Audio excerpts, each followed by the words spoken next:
pessoas! Pra quem não me conhece, eu sou a Belle e hoje a gente tá aqui pra falar de Defending Jacob, ou Em Defesa de Jacob, que é a série que acabou de ser concluída no Apple TV+.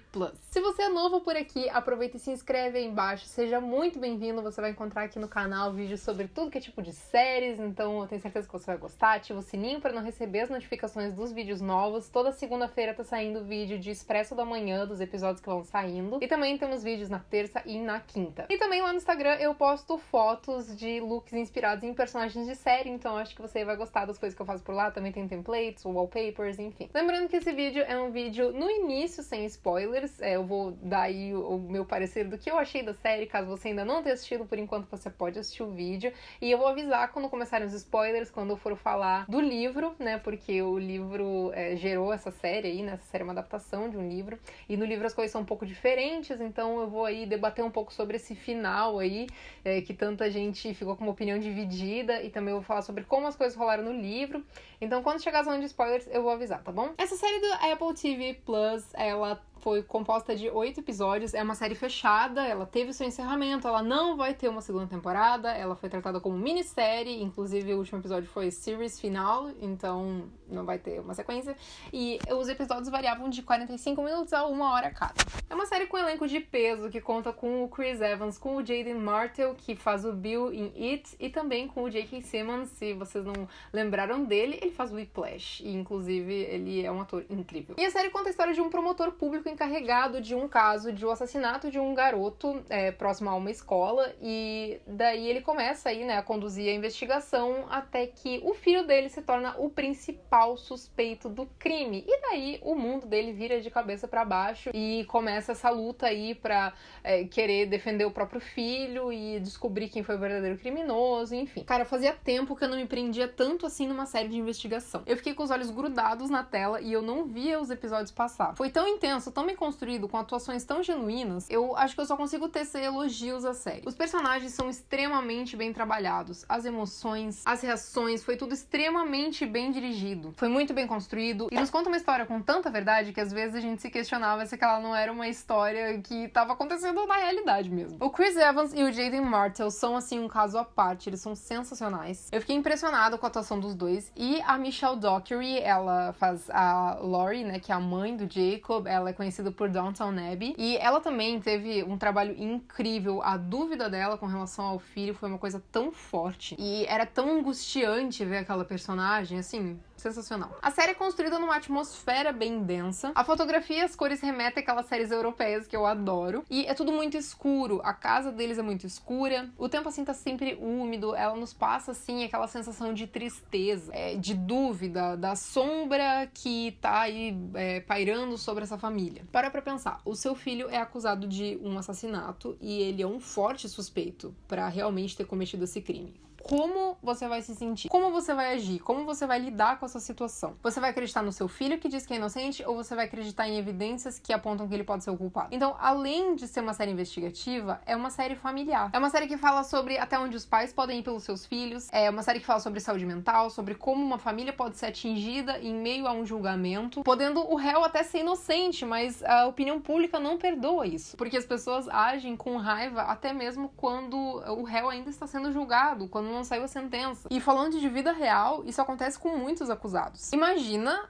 hipoteticamente, você ser julgado e na frente dos olhos do país inteiro, o país inteiro te vendo como culpado, quando na verdade você é inocente. E aí a sua vida é destruída. A imprensa e a opinião pública afetam muito um julgamento. O caso do O.J. Simpson é um caso onde isso aconteceu muito, fez muita diferença no julgamento. Se vocês não estão ligados aí, todo o rolê com o O.J. Simpson, eu recomendo a série American Crime Story, O.J. Simpson, The People vs. O.J. Simpson, né, que tem na Netflix. É a primeira temporada dessa série do Ryan Murphy, e é bem baseado em fatos, assim, do que aconteceu aí no julgamento do O.J. Simpson, e é uma série muito boa. Enfim, a série nos mantém intrigados ao longo dos episódios, porque ela alterna entre cenas do Andy dando, assim, um testemunho, como se fosse numa audiência ali, falando sobre toda a história que aconteceu, e também com as cenas do passado, né, do que ia rolando na época do crime. Então a gente fica se perguntando por que ele tá ali, a que ponto a história chegou, como que ele foi parar ali e pra onde a história vai. E é fascinante ver o posicionamento sofrimento dos pais do Jacob ao longo dessa temporada. A mãe desesperada por conhecer mesmo o filho, sentir que ele pode ter cometido o crime, e o pai desesperado por ter certeza ou por querer ter certeza de que o filho é inocente. A gente vê uma família entrar em crise e tudo isso é moldado em cima da personalidade instável do Jacob, que é um garoto introvertido, com gosto duvidoso, com um comportamento esquisito. Quão longe pode ir uma mentira? O quanto ela pode ser elaborada e o quanto de verdade tem que ter dentro de uma mentira para ela convencer. O Andy mentiu durante a série inteira ou as coisas que ele diziam eram verdade? Ou as coisas que ele dizia eram verdades aumentadas? Ou mentiras elaboradas com base em verdades? A série nos faz acreditar em diferentes versões ao longo dela. Em um momento a gente tem certeza da inocência, em outro momento a gente tem certeza da culpabilidade. E é uma estrutura narrativa estilo Dom Casmurro, onde a gente não sabe se a Capitu traiu ou não o Bentinho, porque a história é narrada do ponto de vista do Bentinho. Então a gente não tem a visão dela dos fatos. Assim como em Defending Jacob, a gente tem a visão do Andy dos fatos. A gente não sabe exatamente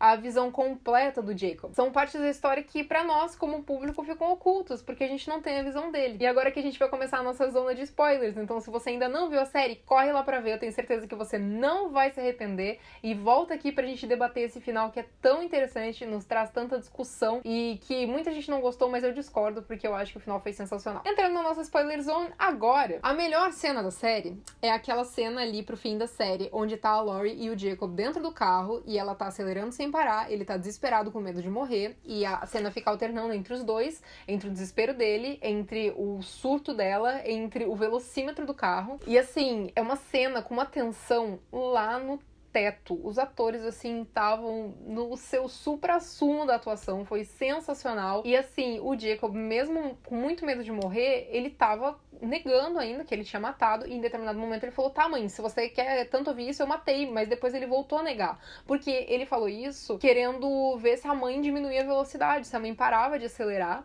porque ele tava com muito medo, né, tava chovendo e tudo mais. Então ele falou pra ver se a mãe parava de fazer o que ela tava fazendo, mas mesmo assim ela não parou, então ele voltou a negar, como ele passou negando a série inteira. É muito louco, porque é uma série completamente ambígua, e eu amo isso. Eu entendo que tem gente que não gosta, tem um amigo próximo que odeia, assim, finais abertos, interpretativos, ele passa a odiar a série quando ela tem um final assim. Mas eu acho super interessante porque eu gosto de interpretar a minha maneira, de eu tirar o entendimento disso. E eu acho que um filme ou uma série, ela não tem que ter um final perfeito. É por isso que eu também acabo não usando tanto o conceito final explicado. Se vocês verem os meus vídeos, não tem nos títulos final explicado. Porque eu não acho que eu tô explicando um final, eu acho que eu tô apresentando a minha visão desse final. Não quer dizer que ela é a visão concreta e ela é a visão 100% correta, sabe? Ela é a minha interpretação, a minha teoria do que eu acho que aconteceu. Então, assim, a série te apresenta fatos o suficientes pra, sim, você acreditar no Jacob, acreditar na inocência dele, mas também apresenta fatos o suficiente pra você acreditar, sim, que ele matou o colega dele. O livro tem alguns elementos a mais e a gente vai falar sobre isso já já. Uma questão que ficou muito forte aí é a questão do capanga aí, né, do pai do Andy, que teoricamente tava lá, tipo, meio que stalkeando eles, assim, tudo mais. E a gente tem essa narrativa aí de que o capanga do pai dele foi lá e obrigou o Leonard a escrever a carta e tudo mais. Só que, assim, essa é uma narrativa contada pelo Andy. Essa narrativa existiu na cabeça dele, porque ninguém chegou pra ele e contou falando que isso aconteceu. A gente não tem uma prova concreta de que isso aconteceu. O Billy, né, que é o pai do Andy, não falou. Ele ficou o tempo inteiro falando, eu não sei do que você tá falando, não sei do que você tá falando. E na série fala que ele é encontrado após um suicídio. E a série faz questão de deixar isso ambíguo. Será que o Andy criou na imaginação dele toda essa situação de que o Leonard foi obrigado a escrever uma carta e se enforcar porque ele já não estava mais acreditando no filho,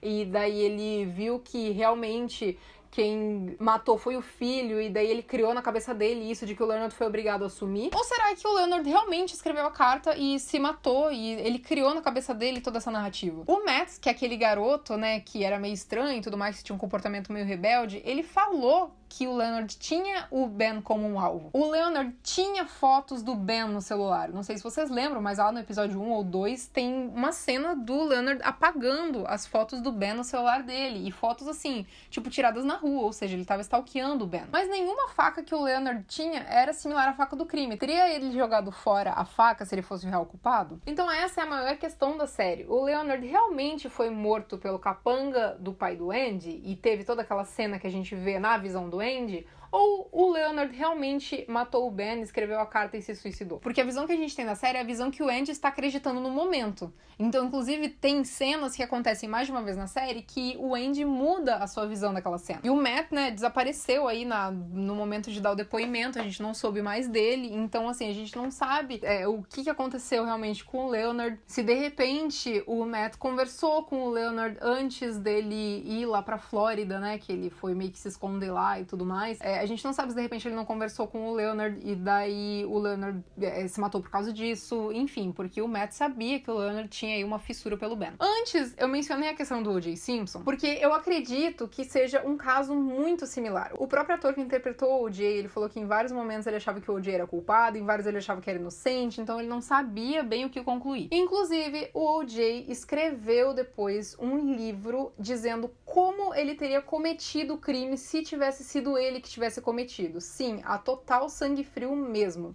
Que é praticamente a mesma coisa que o Jacob faz com o conto que ele escreve fantasiando a morte do Ben. Só que daí tem várias questões, né? Como que o Jacob estaria, então, com a roupa sem sujeira de sangue? Porque, gente, você vai esfaquear uma pessoa, o sangue vai meio que vai em você, né? Eu nunca tenho grandes experiências com isso, mas, assim, tudo que eu já vi de true crime, o sangue acaba respingando na roupa da pessoa. Será que a faca que o Andy jogou fora era a faca do crime mesmo? E a lembrança do comportamento esquisito que o Jacob tinha na época da escola lá, que ele ia jogar a bola de boliche na cabeça do amiguinho. Será que uma criança naquela idade tem dimensão de que ele ia realmente ferir muito o amiguinho, machucar o amiguinho, poder matar o amiguinho? Agora vamos ao livro. No livro, a garota no México aparece morta, ela não reaparece viva. E aí continua essa ambiguidade de saber se ele matou ou não, porque também não tem evidências o suficientes que possam incriminar ele de ter matado a garota. E daí tem a cena que eu falei ali do carro, né, que eu falei que é muito boa, e no livro ele é salientado várias vezes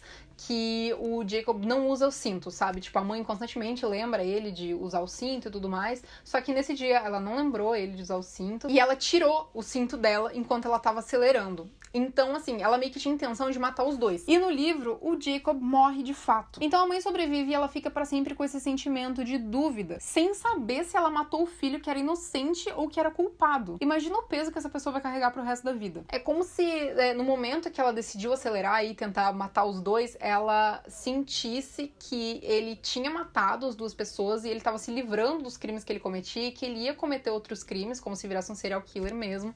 E daí ela quis dar um fim em tudo e morrer junto, só que ela acabou não morrendo e não se fica sabendo se ela tem uma amnésia ou não da situação, porque termina o livro assim com o Andy ali dando esse depoimento que a gente vê aí no momento atual da série. E a série não foi criada pra ter um desfecho certo, a gente não sabe se ele é culpado ou inocente. A série é mais sobre a mentira, sabe? Sobre se o Andy tava mentindo mesmo ou não, sobre o quão do depoimento dele que ele falava era verdade ou não. Eu quero que você me diga se você acha que ele é culpado ou inocente, mas que você saiba que a sua resposta não vai ser correta nem incorreta. Porque como o Dom Casmurro, sempre vai ter gente defendendo que ela traiu e sempre vai ter gente defendendo que ela não traiu o Bentinho. Na série, ele nos parece mais inocente do que culpado. E no livro, ele nos parece mais culpado do que inocente. Então, nós temos aí essa série sensacional, ambígua, que é muito legal, assim, quando a gente tem séries assim. A gente não precisa aí de uma explicação do preto no branco. Um filme, uma série, ela pode ser colorida, ela pode ser cinza, ela pode ter muitas camadas, ela pode ter muitas interpretações. Então eu quero saber o que você acha, se você acha que ele é culpado ou que ele é inocente. No livro, pra mim, deu a entender que ele era culpado, e na série, pra mim, deu a entender que ele era inocente. Enfim, é isso. Espero que vocês tenham gostado. Um beijo pra vocês e até a próxima.